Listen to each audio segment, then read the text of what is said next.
एक नदी किनारे हरा भरा विशाल पेड़ था। उस पर खूब स्वादिष्ट फल उगे रहते। उसी पेड़ पर एक बंदर रहता था, बड़ा मस्त कलंदर। जी भरकर फल खाता, डालियों पर झूलता और कूदता फांदता रहता।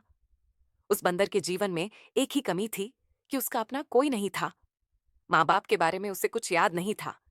न उसके कोई भाई था और न कोई बहन जिनके साथ वह खेलता। उस क्षेत्र में कोई और बंदर भी नहीं था जिससे वह दोस्ती गांठ पाता। एक दिन वह एक डाल पर बैठा नदी का नजारा देख रहा था कि उसे एक लंबा विशाल जीव उसी पेड़ की ओर तैर कर आता नजर आया। बंदर ने ऐसा जीव पहले कभी नहीं देखा था। उसने उस विचित्र जीव से पूछा, अरे भाई, तुम क्या चीज हो? विशाल जीव ने उत्तर दिया, मैं एक मगरमच्छ हूं। नदी में इस वर्ष मछलियों का अकाल पड़ गया है। बस भोजन की तलाश में घूमता घूमता इधर आ निकला हूं। बंदर दिल का अच्छा था। उसने सोचा कि पेड़ पर इतने फल हैं, इस बेचारे को भी उनका स्वाद चखना चाहिए। उसने एक फल तोड़कर मगर की ओर फेंका। मगर ने फल खाया, बहुत रसीला और स्वादिष्ट। वह फटाफट फल खा गया और आशा से फिर बंदर की ओर देखने लगा। बंदर ने मुस्कुराकर और फल फेंके, मगर सारे फल खा गया और अंत में उसने संतोष भरी डकार ली और पेट थपथपाकर बोला, धन्यवाद बंदर भाई, खूब छक गया। अब चलता हूं। बंदर ने उसे दूसरे दिन भी आने का न्योता दे दिया। मगर दूसरे दिन आया। बंदर ने उसे फिर फल खिलाए। इसी प्रकार बंदर और मगर में दोस्ती जमने लगी। मगर रोज आता, दोनों फल खाते खिलाते, गपशप मारते। बंदर तो वैसे भी अकेला रहता था। उसे मगर से दोस्ती करके बहुत प्रसन्नता हुई। उसका अकेलापन दूर हुआ। एक साथी मिला, तो मिलकर मौज मस्ती करें तो दुगना आनंद आता है। एक दिन बातों बातों में पता लगा कि मगर का घर नदी के दूसरे तट पर है, जहां उसकी पत्नी भी रहती है। ये जानते ही बंदर ने उलाहन दिया, मगर भाई, तुमने इतने दिन मुझे भाभी जी के बारे में नहीं बताया। मैं अपनी भाभी जी के लिए रसीले फल देता। तुम भी अजीब निकट्टू हो। अपना पेट भरते रहे और मेरी भाभी के लिए कभी फल लेकर नहीं गए।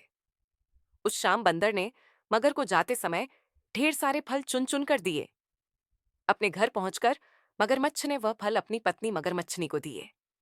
मगरमच्छनी ने वह स्वाद भरे फल खाए और बहुत संतुष्ट हुई। मगर ने उसे अपने मित्र के बारे में बताया। पत्नी को विश्वास न हुआ। वह बोली, जाओ, मुझे बना रहे हो। बंदर की कभी किसी मगर से दोस्ती हुई है? मगर ने यकीन दिलाया, यकीन करो भाग्यवान, वरना सोचो ये फल मुझे कहां से मिले। मैं तो पेड़ पर चढ़ने से रहा। मगरनी को यकीन करना पड़ा। उस दिन के बाद मगरनी को रोज बंदर द्वारा भेजे फल खाने को मिलने लगे। उसे फल खाने को मिलते, यह तो ठीक था, पर मगर का बंदर से दोस्ती के चक्कर में दिन भर दूर रहना उसे खलना लगा। खाली बैठे बैठे ऊंच नीच सोचने लगी। वह स्वभाव से दुष्टा थी।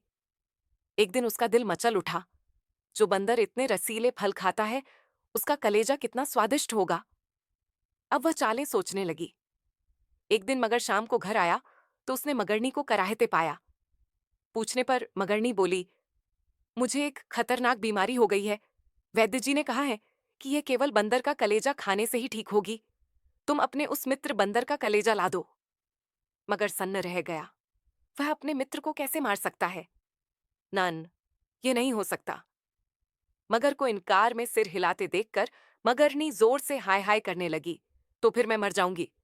तुम्हारी बला से और मेरे पेट में तुम्हारे बच्चे हैं, वे भी मरेंगे। हम सब मर जाएंगे। तुम अपने बंदर दोस्त के साथ खूब फल खाते रहना। हाय रे, मर गई, मैं मर गई।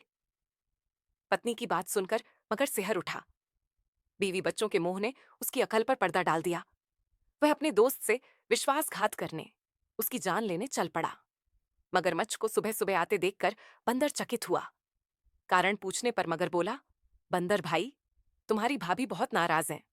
कह रही हैं कि देवर जी रोज मेरे लिए रसीले फल भेजते हैं, पर कभी दर्शन नहीं दिए, सेवा का मौका नहीं दिया। आज तुम न आए तो देवर भाभी का रिश्ता खत्म। तुम्हारी भाभी ने मुझे भी सुबह ही भगा दिया। अगर तुम्हें साथ न ले जा पाया तो वह मुझे भी घर में नहीं घुसने देगी। बंदर खुश भी हुआ और चकराया भी। मगर मैं आऊं कैसे? मित्र, तुम तो जानते हो कि मुझे तैरना नहीं आता। मगर बोला, उसकी चिंता मत करो, मेरी पीठ पर बैठो, मैं ले चलूंगा ना तुम्हें। बंदर मगर की पीठ पर बैठ गया। कुछ दूर नदी में जाने पर ही मगर पानी के अंदर गोता लगाने लगा। बंदर चिल्लाया, ये क्या कर रहे हो, मैं डूब जाऊंगा। मगर हंसा, तुम्हें तो मरना है ही। उसकी बात सुनकर बंदर का माथा ठनका। उसने पूछा, क्या मतलब? मगर ने बंदर को कलेजे वाली सारी बात बता दी। बंदर हक्का बक्का रह गया। उसे अपने मित्र से ऐसी बेईमानी की आशा नहीं थी। बंदर चतुर था। तुरंत अपने आप को संभाल कर बोला, वाह, तुमने मुझे पहले क्यों नहीं बताया? मैं अपनी भाभी के लिए एक तो क्या 100 कलेजे दे दूं। पर बात यह है कि मैं अपना कलेजा पेड़ पर ही छोड़ आया हूं। तुमने पहले ही सारी बात मुझे न बताकर बहुत गलती कर दी है। अब जल्दी से वापस चलो ताकि हम पेड़ पर से कलेजा लेते चलें। देर हो गई तो भाभी मर जाएगी। फिर मैं अपने आप को कभी माफ नहीं कर पाऊंगा। अकग्ल का मोटा मगरमच्छ उसकी बात सच मानकर बंदर को लेकर वापस लौट चला।